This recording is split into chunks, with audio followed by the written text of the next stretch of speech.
အားလုံးပဲမင်္ဂလာပါခင်ဗျာကျွန်တော်ရဲ့ဗီဒီယိုလေးကနေအားလုံးကိုပြန်လည်ကြိုဆိုလိုက်ပါတယ်ကျွန်တော်တို့လူလောကထဲမှာရှင်သန်နေထိုင်ကြတဲ့အခါမိသားစုဝင်တွေဆွေမျိုးမိတ်တင်ကဟတွေကိုချစ်ရတဲ့သူတွေကွယ်လွန်သွားတာကိုကြုံတွေ့ရစမြဲပါပဲအဲ့ဒီလိုကွယ်လွန်သွားပြီးတဲ့နောက်မှာကိုနဲ့ယဉ်နီးခဲ့တဲ့သူတွေချစ်ခင်ခဲ့ရတဲ့သူတွေကကိုယ့်ရဲ့အိမ်မက်ထဲကိုခဏခဏလာပြီးတော့ပြတာတတ်တာလာတွေးတတ်တာမျိုးတွေကိုကြုံမှုကြလိမ့်မယ်လို့ထင်ပါတယ်အချို့ဆိုရင်ဒါဟာဘာကြောင့်လဲဘာဖြစ်လို့ခဏခဏအိမ်မက်မက်နေရတာလဲဆိုပြီးစိုးရိမ်စိတ်တွေတွေးတောစရာတွေနဲ့စိတ်ရှုပ်ထွေးနေတတ်ကြပါတယ်တကယ်တော့မိမိတို့ချစ်ခင်ရတဲ့သူတွေကွယ်လွန်ပြီးမှအိမ်မက်ထဲကိုအကြိမ်ကြိမ်လာပြနေရတဲ့နောက်ွယ်မှာဓမ္မသဘောရရောစိတ်ပညာသဘောရရောတကယ့်ကိုအရေးကြီးတဲ့အကြောင်းရင်းတွေရှိနေပါတယ်ဒါကိုကျွန်တော်တို့သေချာလေးနားလည်ထားဖို့လိုအပ်ပါတယ်ပထမဦးဆုံးအကြောင်းရင်းကတော့ကွယ်လွန်သွားတဲ့သူနဲ့မိမိကြားမှာရှိခဲ့တဲ့တန်ရောစင်နှောင်ကြိုးတွေကအရန်ကိုကြီးမားလွန်နေတာကြောင့်ပဲဖြစ်ပါတယ်လူတယောက်ကွယ်လွန်သွားပြီမဲ့လေကြံရစ်သူရဲ့စိတ်အစီအစဉ်မှာအဲ့ဒီလူပေါ်ထားရှိတဲ့အချစ်တန်ရောစဉ်လွမ်းဆွမှုတွေကပျောက်ပြတ်မသွားပဲစိတ်အောက်ခြေထဲမှာမြဲမြံစွာဆွဲထင်ကြံရစ်နေတတ်ပါတယ်အထူးသဖြင့်တနေ့တာလှုပ်ရှားရုန်းကန်နေရချိန်မှာမေ့နေတယ်လို့ရှိပေမဲ့ညဘက်စိတ်ငြိမ်သွားတဲ့အခါအိပ်ပျော်သွားတဲ့အခါမျိုးမှာအဲ့ဒီဆွဲလန်းမှုအာယုံတွေကအိမ်မက်အသွင်နဲ့ပေါ်လာတတ်တာဖြစ်ပါတယ်ဒါကိုဓမ္မသဘောအရပြောရမယ်ဆိုရင်တော့စိတ်ရဲ့ဆွဲလန်းမှုအာယုံလို့ခေါ်ရမှာပါကိုယ်တိုင်ကလည်းသူတို့အကြောင်းကိုမကြာခဏတွေးတောနေတတ်တာဒါမှမဟုတ်စိတ်ထဲကနေလွမ်းဆွတ်တန်းတာနေတတ်တာတွေဟာအိမ်မက်ထဲမှာသူတို့ကိုခဏခဏပြင်မြင်ရဖို့အတွက်အဓိကတွန်းအားတစ်ခုဖြစ်ပေါ်လာစေပါတယ်နောက်ထပ်အကြောင်းရင်းတစ်ခုကတော့ကြံရစ်သူရဲ့စိတ်ထဲမှာနောင်တတွေအကြွေးတွေကြံနေခဲ့တဲ့အတွက်ကြောင့်လည်းဖြစ်နိုင်ပါတယ်ဥပမာအားဖြင့်သူတို့ရှိနေစဉ်တုန်းကကောင်းကောင်းမွန်မွန်မပြုစုလိုက်ရလို့စကားကောင်းကောင်းမပြောလိုက်ရလို့ဒါမှမဟုတ်တေချာနှုတ်မဆက်လိုက်ရပဲရုတ်တရက်ခွဲခွာသွားရလို့စတဲ့စိတ်မကောင်းမှုတွေကစိတ်ထဲမှာအကြီးကျယ်ဒဏ်ရာတစ်ခုလိုဖြစ်ကြံခဲ့တာပါ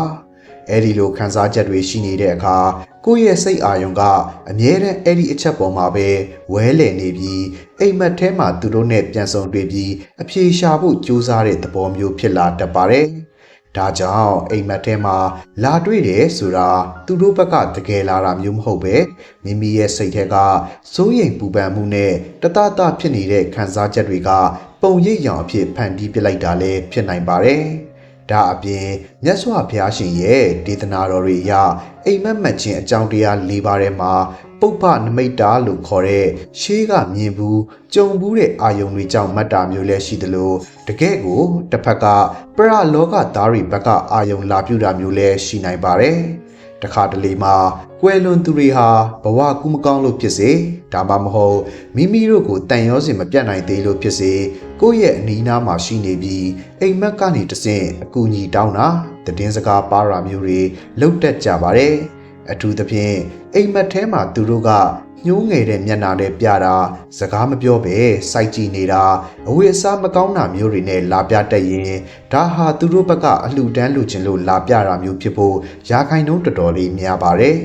အဲ့ဒီလိုအခြေအနေမျိုးကိုကြုံရတဲ့အခါကြံရစ်သူတွေအနေနဲ့ကြောက်ရွံ့ထိတ်လန့်နေဖို့မဟုတ်ပဲဓမ္မနီးလန်းတကြားနဲ့ဘာတွေဆက်လုပ်ပေးရမလဲဆိုတာကိုတိတိကျကျသိထားဖို့လိုအပ်ပါတယ်အဲ့ဒီလိုမျိုးအိမ်မက်ထဲမှာခဏခဏလာပြနေတဲ့အခါကျွန်တော်တို့တရားသဘောနဲ့စင်ကြင်ကြည့်မယ်ဆိုရင်ပရာလောကရောက်သွားတဲ့သူတွေဟာသူတို့ကိုယ်တိုင်ကုသိုလ်အသစ်တွေထပ်ပြီးမလုပ်နိုင်ကြတော့ပါဘူးသူတို့မှာမိကိုအားထားစရာဆိုလို့လူပြည်ကကြံရစ်ခဲ့တဲ့မိသားစုဝင်တွေအပေါင်းအသင်းတွေကပြုလုပ်ပေးမဲ့ကုသိုလ်ကောင်းမှုနဲ့အမျှပေးဝေဖို့ကိုပဲမျှော်လင့်နေကြတာပါဒါကြောင့်အိမ်မက်ထဲမှာကိုချစ်ရတဲ့သူတွေကိုမြင်မှတ်ရတဲ့အခါစိတ်မကောင်းဖြစ်ပြီးငိုကြွေးပူဆွေးနေရမယ့်အစားသူတို့အတွက်တကယ့်ကိုအကျိုးရှိစေမဲ့ဓမ္မအလုပ်တွေကိုအမြန်ဆုံးလုပ်ပေးဖို့လိုအပ်ပါတယ်အဓိကလှုပ်ဆောင်ပေးရမယ့်အချက်ကတော့နှမျောတွန့်တုံမှုမရှိဘဲတန်ကားတော့အရှင်သူမြတ်တွေကိုပင့်ဖိတ်ပြီးစွန်ခဲပွဲဘောဇင်တွေကတ်လူတာသင်္ကန်းနဲ့လှူပွဲဝတ္ထုပစ္စည်းတွေကိုလှူဒန်းပြီးတော့ကွယ်လွန်သူရဲ့အမည်ကိုတက်ပြီးရေစက်ချအမျှဝေပေးတာမျိုးကိုပြုလုပ်ပေးရပါမယ် မိမိတို့ကစိတ်စေတနာတန်တန်နဲ့ပြုလုပ်လိုက်တဲ့ကုသိုလ်ကောင်းမှုတွေကိုဒီကုသိုလ်ကံကြောင့်ငါရဲ့မိဘငါရဲ့ဆွေမျိုးတွေဘဝကူးကောင်းပါစေသူဂတိဘုံဘဝကိုရောက်ပါစေလို့စိတ်ထဲကနေရည်မှန်းပြီးအမြတ်တမ်းပေးဝေတဲ့အခါအဲ့ဒီပရာလောကသားတွေကတာဓုတာဓုတာဓုလို့ခေါ်ဆိုနိုင်ခဲ့ရင်သူတို့ရဲ့ဒုက္ခရောက်နေတဲ့ဘဝကနေချက်ချင်းလွတ်မြောက်သွားနိုင်ပါတယ်တခါတလေမှာကိုကအမျှဝေပေးလိုက်ပေမဲ့လည်းသူတို့ကတာဓုမခေါ်နိုင်တဲ့အခြေအနေမျိုးဒါမှမဟုတ်အမျှမရနိုင်တဲ့ဘုံဘဝမျိုးကိုရောက်နေတာလည်းဖြစ်နိုင်ပါတယ်အဲ့ဒီလိုဖြစ်နေရင်တော့အိမ်မက်ထဲမှာတစ်ကြိမ်နှစ်ကြိမ်ချင်းမကပဲအကြိမ်ကြိမ်အဖန်ဖန်ထပ်ပြီးတော့လာပြနေတတ်ပါတယ်ဒါဟာငါမှမပြေဆုံးသေးဘူးငါအကူအညီလိုနေသေးတယ်ဆိုတာကိုအချက်ပြနေတာဖြစ်လို့မိမိတို့ဘက်ကဇွဲမလျှော့ပဲကုသိုလ်ရှိသလောက်ကိုဇက်တိုက်ပြုလုပ်ပေးနေဖို့လိုပါတယ်စွန့်ကြွေးတာမျိုးကိုခဏခဏမလုပ်နိုင်ရင်တော့မှနေစဉ်နေတိုင်းမိမိတို့အိမ်မှာဖျားဝေပြုတဲ့အခါပရိတ်တရားတော်တွေရွတ်ဖက်ပူဇော်တဲ့အခါပတိစိတ်ဓာတ်နဲ့တရားဘာဝနာပွားများအားထုတ်တဲ့အခါတိုင်းမှာလည်းအဲ့ဒီကွယ်လွန်သူတွေကိုစိတ်ထဲကရည်စူးပြီးအမြအတမ်းပေးဝေလို့ရပါတယ်တကယ်တော့စိတ်ထားဖြူဖြူစစ်စစ်နဲ့ပွားများလိုက်တဲ့မေတ္တာဘာဝနာကုသိုလ်ဟာပရာလောကသားတွေအတွက်အယံကိုအေးချမ်းစေတဲ့အာဟာရတစ်ခွက်ဖြစ်သွားစေပါတယ်။ဒါအပြင်ကြံရစ်သူတွေတတိထားရမယ့်အချက်တစ်ခုကတော့ကွယ်လွန်သူကိုအလွန်အကျွံလွမ်းဆွတ်တန်းတပြီးငိုကြွေးနေခြင်းဟာသူတို့အတွက်လမ်းခရီးကိုပိတ်ဆို့ထားသလိုဖြစ်စေတာကိုပါမိမိတို့ကနေ့တိုင်းမျက်ရည်ကျပြီးပူဆွေးနေရင်အဲ့ဒီတန်ရောစဉ်အပူလှိုင်းတွေကသူတို့ကိုပို့ပြီးတော့ပူလောင်စေသလိုဘဝကူးဖို့အတွက်လည်းနှောင့်နှေးကြန့်ကြာသွားစေတတ်ပါတယ်။ဒါကြောင့်သူတို့ကိုတကယ်ချစ်တယ်ဆိုရင်စိတ်ကိုပြက်ပြက်သားသားဖြတ်ပြီးအမြအတမ်းကိုပဲဒီဇိုင်းမမတ်ပေးဝေတာကအကောင်းဆုံးဓမ္မနီလန်းပဲဖြစ်ပါတယ်။တကယ်တော့ပရာလောကသားတွေအိမ်မက်ထဲလာပြရခြင်းရဲ့နောက်ထပ်အကြောင်းရင်းတစ်ခုကတော့သူတို့ရဲ့စိတ်ထဲမှာကြံရစ်ခဲ့တဲ့အိမ်သူအိမ်သားတွေသားသမီးတွေအပေါ်စိုးရိမ်စိတ်ပူပန်စိတ်တွေရှိနေသေးလို့ပဲဖြစ်ပါတယ်။ဥပမာအားဖြင့်မိသားစုရဲ့အိမ်အောင်ဦးစီးနေရာကနေရုတ်တရက်ကွယ်လွန်သွားတဲ့အခါမျိုးမှာငါမရှိရင်ငါရဲ့သားသမီးတွေငါရဲ့ဇနီးဇာတာတွေဘယ်လိုနေထိုင်စားတော့ကြမလဲစီးပွားရေးတွေဘာတွေဖြစ်ကုန်မလဲဆိုတဲ့တန်ရောစဉ်အပူမီးတွေကသူတို့ရဲ့စိတ်ကိုနှောင်ဖွဲ့ထားတတ်ပါတယ်။အဲ့ဒီလိုစိတ်ပူပန်မှုမျိုးတွေရှိနေတဲ့အခါသူတို့ဟာဘဝတစ်ပါးကိုကူးပြောင်းသွားပြီမဲ့လဲစိတ်အာယုံကအိမ်မှာပဲဝဲလည်နေပြီးအိမ်မက်ကနေတဆင့်ကိုလာကြည့်တာမျိုးဒါမှမဟုတ်တတိပေးစကားပြောတာမျိုးတွေကြုံရတတ်ပါတယ်မိမိတို့ဘက်ကအိမ်မက်ထဲမှာသူတို့ကိုမြင်ရတဲ့အခါသူတို့တွေစိတ်အေးလက်အေးဖြစ်သွားအောင်ကိုယ့်ရဲ့နေထိုင်မှုပုံစံနဲ့စိတ်ထားကိုပြောင်းလဲပြဖို့လိုအပ်ပါတယ်ကျွန်တော်တို့ကသူတို့မရှိလို့ဆိုပြီးစိတ်တက်တွေကြအလုတ်ကင်တွေပြက်ပြားပြီးဘဝကိုအစင်မပြေဖြစ်အောင်နေပြနေမယ်ဆိုရင်ကွယ်လွန်သူရဲ့စိတ်မှာပိုပြီးတော့ပူလောင်ရပါလိမ့်မယ်အဲ့ဒီအစားငါတို့ကတော့သူမရှိပေမဲ့လည်းဘဝကိုအကောင်းဆုံးရုန်းကန်ရှင်သန်နေထိုင်နေပါတယ်စိတ်အေးအေးထားပါဆိုတဲ့ပုံစံမျိုးနဲ့ဘဝကိုတတိတရားလက်ကင်ထားပြီးစနစ်တကျနေထိုင်ပြရပါမယ်မိမိတို့ရဲ့စိတ်အင်အားကြံ့ခိုင်မှုကကွယ်လွန်သွားတဲ့သူတွေကိုတန်ရောစင်နှောင်ကြိုးတွေပြတ်တောက်ပြီးဘဝကူးဖြောင်းအောင်ကူညီပေးရရောက်ပါတယ်။နောက်ပြီးတော့အချို့သောအိမ်မက်တွေကတော့တကယ့်ကိုထူးခြားတဲ့သတိပေးချက်အနေနဲ့လာပြတာမျိုးတွေရှိတတ်ပါတယ်။ဥပမာမိသားစုထဲမှာအန္တရာယ်တစ်ခုခုကြုံရတော့မယ့်အခြေအနေမျိုးဒါမှမဟုတ်စီးပွားရေးကျန်းမာရေးအရာအရေးကြီးတဲ့အပြောင်းလဲတွေဖြစ်တော့မဲ့အခါမျိုးမှာရှေးကတန်ရောစင်ကြီးမားခဲ့တဲ့ကွယ်လွန်သူမိဘဘိုးဘေးတွေကအိမ်မက်ထဲကနေတတိပေးတာလမ်းညွန်ပြသတာမျိုးတွေလုပ်တတ်ကြပါတယ်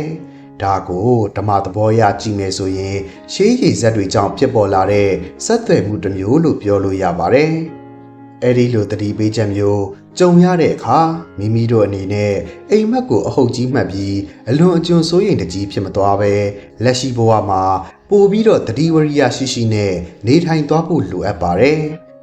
ဘလို့အကြောင်းကြောင့်ပဲဖြစ်ဖြစ်အိမ်မက်ထဲမှာကွယ်လွန်သူတွေကိုခဏခဏမြင်မှတ်နေရတာဟာကျွန်တော်တို့ကိုတန်ဝေကတရားရစီဖို့အတွက်အကောင်းဆုံးသဘာဝတရားရဲ့သင်ခန်းစာတစ်ခုလည်းဖြစ်ပါတယ်။အော်ငါတို့ချစ်ခင်ရတဲ့သူတွေတောင်တနေ့မှာဒီလိုခွဲခွာသွားရတာပဲငါလည်းပဲတနေ့မှာဒီလိုမျိုးတည်ခြင်းတရားနဲ့ကြုံတွေ့ရအောင်မှာပဲဆိုတဲ့တည်ခြင်းတရားကို အမြဲအောင်မိတဲ့မရဏနုတာတိကမ္မထံတရားကိုနှလုံးသွင်းတတ်ဖို့အခွင့်အရေးရလိုက်တာပဲဖြစ်ပါတယ်။အိမ်မက်ထဲမှာကွယ်လွန်သူတွေကိုခဏခဏမြင်မရတဲ့အခါစိတ်ပညာရှင်တွေနဲ့ဓမ္မပညာရှင်တွေထောက်ပြကြတဲ့နောက်ထပ်ထူးခြားတဲ့အချက်တစ်ခုကတော့မပြီးပြတ်သေးတဲ့ကိစ္စရပ်တွေရှိနေခြင်းကြောင့်ပဲဖြစ်ပါတယ်။လူလောကမှာအတူတူရှင်သန်နေထိုင်ခဲ့ကြစဉ်တုန်းကတဦးနဲ့တဦးကြားထဲမှာဂတိကဝတ်တွေပြုထားပြီးဘာမှမလွတ်ဆောင်ပေးလိုက်ရသေးတဲ့အလုပ်တွေတေချာရှင်းလင်းမသွားခဲ့တဲ့အကျွေးကိစ္စတွေဒါမှမဟုတ်စိတ်ဝမ်းကွဲစရာကိစ္စလေးတွေကိုမပြေလည်ပဲထားခဲ့မိတာမျိုးတွေရှိတတ်ကြပါတယ်။အဲဒီလိုအခြေအနေမျိုးမှာကြံရစ်သူကကွယ်လွန်သူပါစိတ်ထဲမှာတွေ့တာနှောင်ဖွဲ့မှုအကြီးအကျယ်ဖြစ်နေတတ်ပြီးအဲ့ဒီစိတ်အရှိန်ကပဲအိမ်မက်ထဲမှာခဏခဏလာပြီးစုံတွေ့စေတာဖြစ်ပါတယ်။ဥပမာအားဖြင့်ကွယ်လွန်သူကမိမိကိုတခုခုမှားကြားခြင်းတဲ့ပုံစံမျိုးဒါမှမဟုတ်မိမိဘက်ကစိတ်ထဲမှာတောင်းပန်ခြင်းနေတဲ့ခံစားချက်မျိုးတွေဟာအိမ်မက်အဖြစ်ပေါ်ပေါက်လာတတ်ပါတယ်။ဒါကိုဓမ္မလမ်းစဉ်အရဖြည့်ရှင်းခြင်းနဲ့ဆိုရင်တော့မိမိတို့ဘက်ကစိတ်အာရုံကိုလျှော့ချပြီးခွင့်လွှတ်ခြင်းတရားကိုလက်ကင်ထားရပါမယ်။သူဘက်ကကိုယ့်ဘောမှာအမှားယွင်းတစ်ခုခုလုပ်ခဲ့တာရှိရင်လေငါကအားလုံးကိုခွင့်လွှတ်ပါတယ်။ကိုယ့်ဘက်ကမှားခဲ့တာရှိရင်လေအမျှဝေတဲ့စိတ်နဲ့အတူတူတောင်းပန်ပါတယ်ဆိုပြီးစိတ်ထဲကနေလိပ်ပြတန်တန်နဲ့လွတ်ချလိုက်ဖို့လိုပါတယ်။စိတ်ချင်းချိတ်ဆက်နေတဲ့နှောင်ကြိုးကိုကိုယ့်ဘက်ကမေတ္တာတရားနဲ့ဖြတ်တောက်ပစ်လိုက်တဲ့အခါအိမ်မက်ထဲမှာခဏခဏလာပြတ်နေတတ်တာမျိုးတွေဟာတဖြည်းဖြည်းနဲ့ငြိမ်သက်ပျောက်ကွယ်သွားတတ်ပါတယ်။ဒါအပြင်မြတ်စွာဘုရားရှင်ဟောကြားတော်မူခဲ့တဲ့အနတ္တသဘောအရာဆင်ခြင်ကြည့်မယ်ဆိုရင်ဘယ်အရာမှမြဲတာမဟုတ်ဘူးဆိုတာကိုအိမ်မက်တွေကသက်သေပြနေတာပါအိမ်မက်ထဲမှာတွေးနေရချိန်မှာတကယ်ကိုအစစ်အမှန်လို့ခံစားရပြီးနိုးလာတဲ့အခါဘာမှမရှိတော့ပဲလေထဲလွင့်ပြောင်းသွားတယ်လို့မျိုးပဲကျွန်တော်တို့အခုရှင်သန်နေရတဲ့လူဘဝကြီးဟာလည်းအိမ်မက်တစ်ခုလိုပါပဲချေရတဲ့သူတွေနဲ့အတူတူစုံတွေ့နေရချိန်မှာအစစ်အမှန်ကြီးလို့ထင်ရပေမဲ့ကံတရားကတတ်မှတ်ထားတဲ့အချိန်စေးလို့တေချင်းတရားကခွဲခွာပစ်လိုက်တဲ့အခါအားလုံးဟာအိမ်မက်တစ်ခုပြတ်ပြားသွားတယ်လို့ဘာမှယူဆောင်သွားလို့မရတော့ပါဘူးအိမ်မက်ထဲမှာကွယ်လွန်သူတွေလာပြခြင်းဟာမိမိတို့ကိုပူဆွေးစေဖို့မဟုတ်ပဲလောကမှာဘယ်အရာကိုမှအပိုင်ဆုပ်ကင်ထားလို့မရဘူးဆိုတဲ့အနိစ္စတရားကိုလက်တွေ့ပြသနေတာဖြစ်ပါတယ်ဒါကြောင့်မိမိတို့အနေနဲ့အိမ်မက်ထဲမှာသူတို့ကိုမြင်ရတိုင်းထိတ်လန့်စိုးရိမ်မနေပဲအတိတရားရရှိဖို့နှလုံးသွင်းရပါမယ်။လူဘဝရဲ့သဘောတရားဟာခဏတာစုံတွေ့ကြပြီးပြန်လည်ခွဲခွာကြရတဲ့ခရီးသည်တွေလိုဖြစ်နေတာကြောင့်ကွယ်လွန်သူတွေခဏခဏလာပြတာကိုတန်ဝေကတရားပွားများဖို့စာမျက်နှာတစ်တစ်ခုအဖြစ်အသုံးချတတ်ဖို့လိုအပ်လာပါတယ်။နောက်ထပ်ကျွန်တော်တို့စဉ်းစားကြည့်ရမယ်ဓမ္မသဘောတရားတစ်ခုကတော့ကွယ်လွန်သူတွေအိမ်မက်ထဲလာပြတဲ့အခါမိမိတို့ဘက်ကပြုလုပ်ပေးတဲ့ကုသိုလ်တွေဟာတကယ်ပဲတစ်ဖက်ကိုရောက်ရဲ့လားဆိုတဲ့တန်တရားစိတ်တွေကိုဖျောက်ပြက်ဖြစ်ဖို့ပဲဖြစ်ပါတယ်။တချို့ကကုသိုလ်တွေလည်းခဏခဏလုပ်ပေးပါရဲ့အမျှလည်းခဏခဏဝေပါရဲ့နဲ့ဘာဖြစ်လို့အိမ်မက်ထဲမှာထက်ခါတလဲလဲမြင်နေရသေးတာလဲဆိုပြီးစိတ်ပြက်အာရုံတက်ကြပါတယ်။တကယ်တော့အမျှဝေတယ်ဆိုတာရေဒီယိုလိုင်းထုတ်လွှင့်လိုက်တယ်လို့မျိုးပါပဲကိုဘက်ကလှိုင်းလွှင့်လိုက်ပေမဲ့တစ်ဖက်ကဖန်ဆက်ကလှိုင်းမမိသေးရင်ဒါမှမဟုတ်လိုင်းမတူသေးရင်သတင်းစကားကချက်ချင်းရှောင်မသွားတတ်ပါဘူးပရာလောကသားတွေရဲ့စိတ်အစဉ်ဟာဒေါသတွေမောဟတွေဒါမှမဟုတ်စိုးရိမ်ပူပန်မှုတွေဖိစီးနေတဲ့အခါမိမိတို့ပေးဝေတဲ့ကုသိုလ်အမျှကိုတာရုခေါ်ဖို့တတိမရပဲကြံနေတတ်ပါတယ်အဲ့ဒီလိုအခြေအနေမျိုးမှာကိုကစိတ်မပြတ်ပဲကုသိုလ်လှိုင်းကိုအကြိမ်ကြိမ်ထက်ခါတလဲလဲလွှင့်ပေးနေရပါမယ်မိမိဘက်ကစေတနာတန်တန်နဲ့မေတ္တာဖို့အမျှဝေတာများလာတဲ့အခါတနေ့မှာသူတို့ရဲ့စိတ်အာရုံကကြည်လင်လာပြီးအမျှအတန်းကိုရရှိကဘဝကူးပြောင်းလဲသွားမှာဖြစ်ပါတယ်ဒါအပြင်အိမ်မက်ထဲမှာမြင်ရတဲ့ပုံစံချင်းမတူတာကိုလည်းသတိပြုရပါမယ်ပထမပိုင်းမှာစုပ်စုပ်ပြက်ပြက်နဲ့လာပြရာကနေနောက်ပိုင်းမှာတန်တန်ရှင်းရှင်းတက်ပယ်တဲ့ပုံစံမျိုးပြုံးရွှင်တဲ့မျက်နှာမျိုးနဲ့လာပြတယ်ဆိုရင်ဒါဟာမိမိတို့ပြုလုပ်ပေးလိုက်တဲ့ကုသိုလ်အရှိန်ကြောင့်သူတို့ရဲ့ဘဝအခြေအနေတိုးတက်ပြောင်းလဲသွားပြီဆိုတာကိုတွဲဝိုက်သောနည်းနဲ့အသိပေးတာဖြစ်ပါတယ်။ဒ ဒါကြောင့်အိမ်မက်ထဲမှာခဏခဏတွေ့ရခြင်းဟာကိုယ့်ကိုအားမလျှော့ပဲကုသိုလ်ကောင်းမှုတွေဇက်တိုက်ပြုလုပ်ပေးဖို့တွန်းအားပေးနေတဲ့ဓမ္မမိတ်ဆွေတယောက်လိုသဘောထားရပါမယ်။လူလောကမှာရှိစဉ်တုန်းက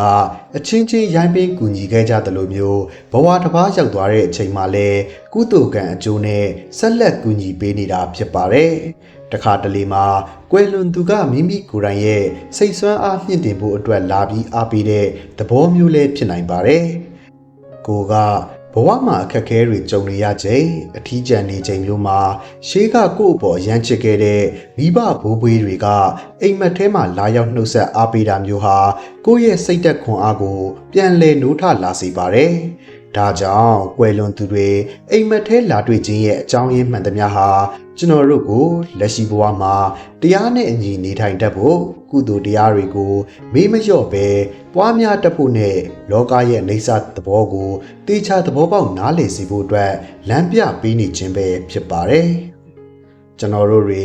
အိမ်မက်ရဲ့သဘောတရားကိုပိုပြီးနက်နည်းဆင်ခြင်ကြည့်မယ်ဆိုရင်အိမ်မက်ထဲမှာကွယ်လွန်သူတွေကိုခဏခဏတွေ့ရခြင်းဟာကြံရစ်သူမိမိတို့ကိုယ်တိုင်ရဲ့စိတ်အာရုံဆွဲလန်းမှုကြောင့်ဖြစ်ရတာကပိုပြီးတော့များပါတယ်ဓမ္မသဘောအရစိတ်ဆိုတာဟာအာယုံတစ်ခုခုကိုအမြဲတမ်းစုပ်ကိုင်ထားတတ်တဲ့သဘောရှိပါတယ်မိမိတို့ကကွယ်လွန်သွားတဲ့သူပေါ်မှာချစ်ခြင်းလမ်းခြင်းနှမျိုးတတဖြစ်ခြင်းစားတဲ့ခံစားချက်တွေကိုစိတ်ထဲမှာအမြဲတမ်းတူလောင်တင်ဆဲထားတဲ့အခါနေ့ဘက်မှာအလုပ်တွေရှုပ်လို့မေ့နေတယ်လို့ရှိပေမဲ့ညဘက်စိတ်ငြိမ်ပြီးအိပ်ပျော်သွားတဲ့အချိန်မှာအဲ့ဒီစိတ်ဆွဲတွေကပုံရိပ်တွေအဖြစ်ရုပ်ရှင်ပြတယ်လို့မျိုးပြန်လည်ပေါ်ပေါက်လာတတ်တာဖြစ်ပါတယ်ဒါကိုတချို့ကပရာလောကသားတွေတကယ်ပဲလာတွေ့တယ်လို့ထင်မှတ်ပြီးအကြောက်တရားတွေဝင်လာတတ်ကြပါတယ်တကယ်တော့မိမိရဲ့စိတ်ကဖန်တီးလိုက်တဲ့အိမ်မက်ပုံရိပ်ရောင်တွေသာဖြစ်လို့ကြောက်ရွံ့နေစရာလုံးဝမလိုပါဘူးဒီနေရာမှာအရေးကြီးတာကစိတ်ရဲ့အစွဲလန်းကိုလျှော့ချနိုင်ဖို့ဖြစ်ပါတယ်ကွယ်လွန်သူဟာသူ့ရဲ့ကံအတိုင်းဘဝတစ်ခုကိုပြောင်းလဲသွားခဲ့ပြီဖြစ်တယ်လို့မိမိတို့ကလည်းမိမိတို့ရဲ့ကံအတိုင်းလူလောကမှာဆက်လက်ရှင်သန်ရုန်းကန်နေရမှာဖြစ်ပါတယ်တည်ဆုံးခြင်းဆိုတာလောကရဲ့ဓမ္မတာတရားပဲလို့တည်တည်ချာချာနှလုံးသွင်းပြီးစိတ်ကိုဖြတ်တောက်ပစ်လိုက်ဖို့ကအရန်ကိုလိုအပ်ပါတယ်မိမိတို့ဘက်ကစိတ်ကိုတည်ငြိမ်အောင်ထားနိုင်ပြီးအစွဲလန်းတွေကိုလျှော့ချလိုက်နိုင်ရင်အိမ်မက်ထဲမှာခဏခဏလာတွေ့နေတာမျိုးတွေဟာအလိုလိုနေရင်ငြိမ်သက်ပျောက်ကွယ်သွားပါလိမ့်မယ်ဒါအပြင်မြတ်စွာဘုရားရှင်ဟောကြားတော်မူခဲ့တဲ့ကံကံရဲ့အကျိုးကိုယုံကြည်ခြင်းနဲ့ဆင်ခြင်ကြည့်မယ်ဆိုရင်လေလူတိုင်းဟာမိမိပြုတဲ့ကံအတိုင်းမိမိတို့သွားရလမ်းကိုသွားကြရတာပါကွယ်လွန်သူဟာဘလောက်ပဲမိမိကိုတန်ရောစင်ကြီးခဲ့ပါစေမိမိကပဲဘလောက်ပဲလွမ်းဆွနေပါစေကံတရားရဲ့စီမံမှုအရာခွဲခွာရတဲ့အချိန်မှာဘသူကမှတားဆီးလို့မရနိုင်ပါဘူးအိမ်မက်ထဲမှာလာတွေ့တယ်ဆိုတာဘဝဟောင်းကရေဆက်အကျွင်းကြံလေးတွေကြောင့်စိတ်ချင်းဆက်သွယ်မိုံမျှတာဖြစ်ပြီးအဲ့ဒီအပေါ်မှာစိတ်ပူပန်ပြီးတောကရောက်နေရင်လက်ရှိဘဝရဲ့ရှင်သန်မှုကိုပါထိခိုက်လာနိုင်ပါတယ်ဒါကြောင့်ကွယ်လွန်သူတွေကိုအိမ်မက်မက်တဲ့အခါအစွဲလန်းကြီးစွာနဲ့တသားသားဖြစ်မနေပဲသူ့လန်းသူသွားပြီးငါလန်းငါလျှောက်ရမယ်ဆိုတဲ့တတိတရားနဲ့မိမိတို့ရဲ့အစီအစဉ်ကိုအေးချမ်းအောင်ပြန်လည်ထိန်းချောင်းရမှာဖြစ်ပါတယ်ဒီလိုမျိုးအိမ်မက်ထဲမှာကွယ်လွန်သူတွေကိုခဏခဏပြန်မြင်နေရတဲ့အပေါ်မှာကျွန်တော်တို့ဘက်ကနေထိုင်ရမယ့်စိတ်နေသဘောထားအမှန်ကိုလည်းတည်ထားဖို့လိုအပ်ပါတယ်တချို့ကအိမ်မက်မက်ပြီးရင်စိတ်ထဲမှာမကောင်းတဲ့နမိတ်တွေလိုကိုယ်စီအန္တရာယ်တစ်ခုခုရောက်လာတော့မလို့နဲ့မလိုအပ်ပဲကြောက်ရွံ့တုန်လှုပ်နေတတ်ကြပါတယ်ဓမ္မသဘောအရပြောရရင်တော့အကြောက်တရားဆိုတာစိတ်ကိုပူလောင်စေတဲ့ဒေါသမှုစိတ်ရဲ့အစိတ်ပိုင်းတစ်ခုဖြစ်လို့ကြောက်စိတ်တွေလွှမ်းမိုးသွားနေရင်ကိုယ့်ရဲ့စိတ်အစီအစဉ်ဟာညှဉ်းနှွမ်းသွားပြီးကုသိုလ်တရားတွေနဲ့ဝေးကွာသွားတတ်ပါတယ်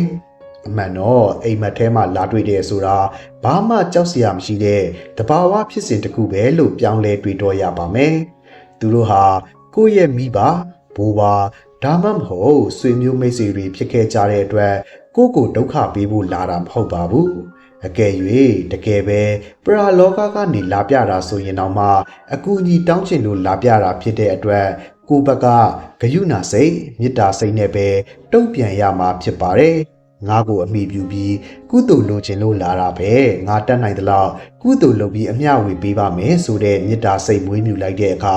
ကိုယ့်ရဲ့စိတ်ထဲမှာကြောက်ရွံ့မှုတွေပျောက်ပြယ်သွားပြီးတည်ငြိမ်အေးချမ်းမှုကိုရရှိလာပါလိမ့်မယ်အဲ့ဒီလိုမေတ္တာဓာတ်ခံယူထားတဲ့စိတ်ဓာတ်ကြောင့်ပဲကိုယ့်ရဲ့ဘေးပတ်ဝန်းကျင်မှာအေးချမ်းတဲ့စွမ်းအင်တွေဖြစ်ပေါ်လာပြီးပရာလောကသားတွေအတွက်လည်းပိုပြီးတော့အကျိုးရှိစေပါတယ်ဒါအပြင်မြတ်စွာဘုရားရှင်ကအိမ်မက်ဆိုးတွေကင်းဝေးပြီးအိပ်ပျော်တဲ့အခါမှာလည်းချမ်းသာစွာအိပ်ဆက်ရစေဖို့အတွက်မေတ္တာတုပ်ပရိတ်တော်ကိုရွတ်ဖတ်ပူဇော်ဖို့လမ်းညွှန်ခဲ့ပါတယ်။မိမိတို့အနေနဲ့ညအိပ်ခါနီတိုင်းမှာဖရာတရားတန်ခါယရနာမြတ်သုံးပါးကိုတေချာလေးအာယုံပြု၅ပါးသီလစောင့်တည်ပြီးတော့မေတ္တာတုပ်ပရိတ်တော်ကိုရွတ်ဖတ်တာတတဝါအလုံးနဲ့တကွာကွယ်လွန်သူတွေကိုပါမေတ္တာပူတာတာမျိုးပြုလုပ်ပေးရပါမယ်။ကိုယ့်ရဲ့စိတ်ထဲမှာမေတ္တာဓာတ်တွေပြေဝနေတဲ့အခါစိတ်လှုပ်ရှားမှုတွေငြိမ်းအေးသွားပြီးမကောင်းတဲ့အိမ်မက်ဆိုးတွေမတ်ချင်းကနေတဘာဝအတိုင်းကာကွယ်ပြီးသားဖြစ်သွားစေပါတယ်။ဒါကြောင့်အိမ်မက်ကိုအကြောင်းပြုပြီးကြောက်လန့်တုန်လှုပ်မနေပဲကိုယ့်ရဲ့စိတ်ကိုမေတ္တာတရားနဲ့ပုံမူမြင့်မြတ်အောင်မြင့်တင်နိုင်မဲ့ဓမ္မအခွင့်အလမ်းတစ်ခုအဖြစ်ပြောင်းလဲအသုံးချတတ်ဖို့အရန်ကိုအရေးကြီးပါတယ်။ခြုံငုံပြီးပြောရမယ်ဆိုရင်တော့ကွယ်လွန်သွားတဲ့သူတွေအိမ်မက်တဲခဏခဏလာတွေ့ရခြင်းရဲ့တကယ့်အကြောင်းရင်းဟာကြံရစ်သူမိမိတို့ရဲ့စိတ်ဆွဲလန်းတန်ရောစင်ကြီးမားမှုကြောင့်ဖြစ်နိုင်သလိုဘဝတစ်ပါးကမျော်လင့်တောင်းတနေတဲ့အမြအတမ်းကုသိုလ်လိုင်းတွေကိုလိုချင်လို့အာယုံလာပြုခြင်းလည်းဖြစ်နိုင်ပါတယ်ဘယ်လိုအကြောင်းကြောင့်ပဲဖြစ်ဖြစ်ကျွန်တော်တို့တတိထားရမှာကအိမ်မက်တွေကိုကြည်ပြီးကြောက်ရွံ့တုန်လှုပ်နေဖို့မဟုတ်ပဲလောကရဲ့အနိစ္စသဘောတည်ခြင်းတရားရဲ့တန်ဝေကတရားတွေကိုတည်တည်ချာချာနှလုံးသွင်းဆင်ခြင်နိုင်ဖို့အရေးကြီးပါတယ်။ကိုချေရတဲ့သူတွေကိုအိမ်မက်ထဲမှာမြင်မရတဲ့အခါတိုင်းမျက်ရည်ကျပူဆွေးနေမဲ့အစားသူတို့အတွက်တကယ့်ကိုအကျိုးရှိစေမဲ့စွန်တင်ငန်းစားတဲ့လှူပွဲဝိတ္ထုတွေကိုတရားတရားထက်ထက်တန်တန်နဲ့လှူဒန်းပြီးအမြအတမ်းပေးဝေတာမေတ္တာဘာဝနာပွားများပေးတာမျိုးကိုဇွဲရှိရှိနဲ့ပြုလုပ်ပေးကြပါလို့တိုက်တွန်းချင်ပါတယ်။ဒါမှသာမိမိတို့ဘက်ကလည်းစိတ်အေးချမ်းမှုရရှိမှာဖြစ်တယ်လို့ဘဝတစ်ပါးကကွယ်လွန်သူတွေအနေနဲ့လည်းဒုက္ခဘဝကနေလွတ်မြောက်ပြီးသူကတိဘုံဘဝကိုကူးပြောင်းနိုင်မှာဖြစ်ပါတယ်။မိမိတို့ရဲ့နေ့စဉ်ရှင်သန်မှုမှာလည်းတတိတရားတန်ဝေကတရားတွေကိုလက်ကင်ထားပြီးကုသိုလ်ကောင်းမှုတွေကိုမေ့မလျော့ပဲတန်ဖိုးရှိရှိရှင်သန်သွားကြဖို့လိုအပ်လှပါတယ်။ဒီနေ့တင်ဆက်ပေးခဲ့တဲ့ဓမ္မအကြောင်းအရာလေးဟာအားလုံးအတွက်ဗဟုသုတရောတရားတန်ဝေကပါရရှိစေလိမ့်မယ်လို့မျှော်လင့်ပါတယ်ခင်ဗျာနောက်ထပ်လည်းဒီလိုမျိုးစိတ်အေးချမ်းစရာဓမ္မစာပေတွေနဲ့ဘဝအတွက်လမ်းညွှန်ချက်ကောင်းတွေကိုအမြဲတမ်းစောင့်မျှော်ကြည့်ရှုနိုင်ဖို့အတွက်ကျွန်တော်တို့ရဲ့ channel လေးကို subscribe လုပ်ထားပြီး notification bell လေးကိုလည်းနှိပ်ထားပေးပါအောင်ခင်ဗျာအားလုံးပဲတောကဗျာပါဒတွေကင်းဝေးကြပြီးရုပ်နဲ့နှစ်ပါးအေးချမ်းကြပါစေလို့ဆုတောင်းပေးရင်းနဲ့ညီကုန်းချုပ်လိုက်ပါရခင်ဗျာ